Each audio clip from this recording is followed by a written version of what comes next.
નમસ્કાર મિત્રો, એનવીકે study zone YouTube ચેનલમાં આપ સર્વેનું હાર્દિક સ્વાગત છે। આજે આપણે ધોરણ 9 માં વિષય વિજ્ઞાનની અંદર જે વિકાસ પરીક્ષા લક્ષી અસાઇનમેન્ટ આવેલ છે એમાં સેક્શન બી એમાં પ્રકરણ નંબર 4 ના જે પણ પ્રશ્નો આપણે અહીં આપેલા છે એનું સોલ્યુશન આ વિડિયોમાં જોશું। ચાલો જોઈએ પહેલો પ્રશ્ન। પહેલો પ્રશ્ન એવો છે કે વર્ધમાનશીલ પેશીના લક્ષણો જણાવો। વર્ધમાનશીલ પેશી છે એના લક્ષણો જણાવવાના છે। તો એમાં પહેલું જ લક્ષણ આવશે શું? તો કે આ પેશીના કોષો ખૂબ જ સક્રિય હોય છે। બીજું, કોષો સ્પષ્ટ કોષ કેન્દ્ર અને વધારે ઘટ કોષરસ ધરાવે છે। કોષ કેન્દ્ર સ્પષ્ટ હોય છે અને ઘટ કોષરસ પણ સ્પષ્ટ જ હોય છે એની અંદર। ત્રીજો, કોષો સેલ્યુલોઝ યુક્ત પાતળી કોષ દિવાલ પણ ધરાવે છે। ચોથું લક્ષણ, કોષો રસધાની ધરાવતા નથી। આ થઈ ગયો મિત્રો પહેલો પ્રશ્ન, એટલે કે વર્ધનશીલ પેશીના લક્ષણો આવી ગયા। મિત્રો પરીક્ષામાં પણ આવી જ રીતે એક એક લીટીમાં એક એક લક્ષણ લખવાનું। બીજો પ્રશ્ન, વાયુરંધ્ર એટલે શું? તેની રચના જણાવવાની અને એના કાર્યો પણ જણાવવાના છે। તો પહેલા તો એનો જવાબ લખીએ, વાયુરંધ્ર એટલે શું?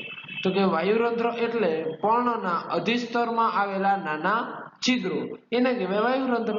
હવે એની રચના જોઈએ। વાયુરંધ્ર વૃક્કાકાર અથવા તો વૃક્ષાકાર એટલે કે મૂત્રપિંડ આકારના બે રક્ષક કોષો દ્વારા આવૃત છિદ્રમય રચના છે। આવી એની રચના છે, એટલે કે આકાર કેવો છે? તો મૂત્રપિંડના આકાર જેવો છે।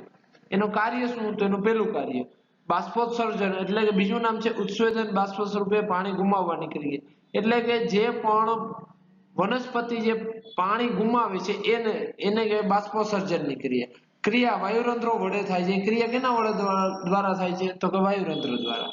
બીજું કાર્યનું શું? તો કે વાતાવરણ સાથે વાયુ વિનિમય માટે વાયુરંધ્રો આવશ્યક છે। હવા પાણીનું બાષ્પોત્સર્જન માટે વાયુરંધ્ર ખૂબ જ જરૂરી છે, એના વિના થઈ શકતું જ નથી।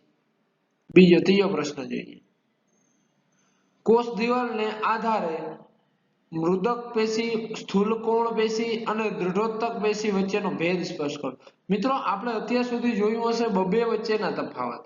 અત્યારે તમે જોઈ શકો છો કે 3 વચ્ચેનો તફાવત આપણે લખવાનો છે, પણ એ કઈ લાક્ષણિકતાને આધારે?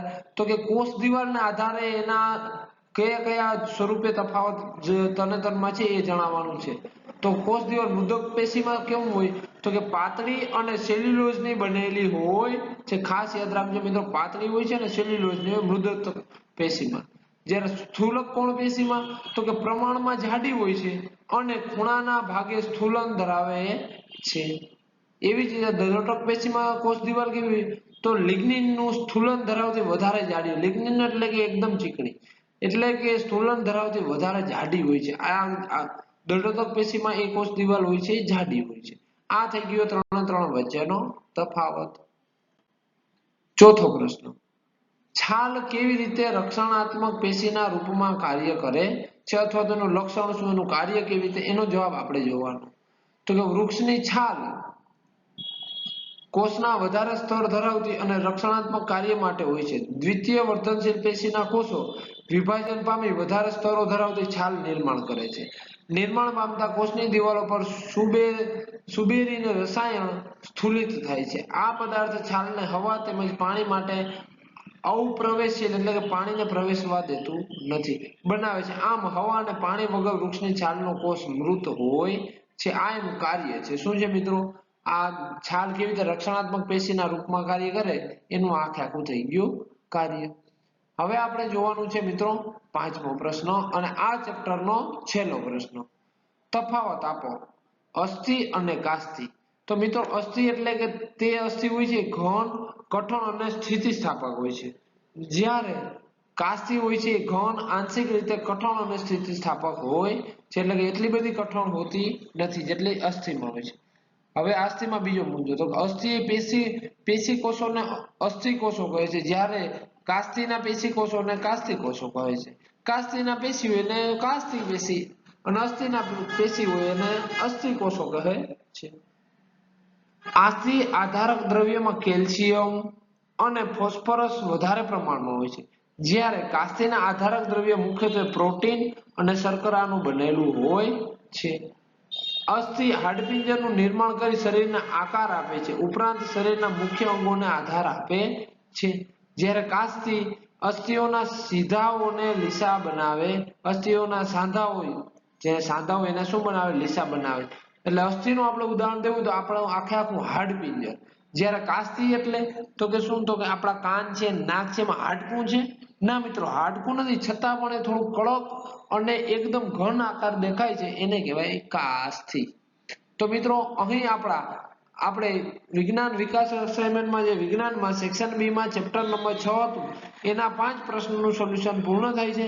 નેક્સ્ટ વિડીયોમાં આપણે નેક્સ્ટ જે બી ચેપ્ટર હશે એનું સોલ્યુશન આ જ યુટ્યુબ ચેનલમાં આવી જશે. જો તમે આપણા વોટ્સઅપ ગ્રુપમાં જોડાવા માંગતા હો તો 78 62 88 44 36 આ મોબાઈલ નંબર પર હાઈ કરી અને ધોરણ 9 લખીને મોકલી દેજો, જેથી તમને એ ગ્રુપમાં એડ કરી દેશું. જો તમને આ વિડીયો ગમ્યો હોય તો વિડીયોને લાઈક, શેર અને સબસ્ક્રાઇબ કરજો. અને જો તમને આ કંઈ હેલ્પફુલ લાગે અથવા તો તમને પરીક્ષામાં ઉપયોગી નીવડે એવો લાગે, તમને એમ લાગે કે વિડીયોમાં કંઈક નવું શીખવા મળ્યું, તો વિડીયોની કોમેન્ટમાં જઈ જરૂરથી અમને જણાવજો કે તમને વિડીયો કેવો લાગ્યો. ઉપરાંત તમને જણાવવાનું કે આપણે આ જ ચેનલમાં ગણિત, વિજ્ઞાન, ઇંગ્લિશ અને સામાજિક વિજ્ઞાનના તમામ જે અસાઇનમેન્ટના તમામ પ્રકરણ છે એ તમામ વિષયના આપણે આ જ યુટ્યુબ ચેનલમાં અપલોડ થઈ જશે. Thank you.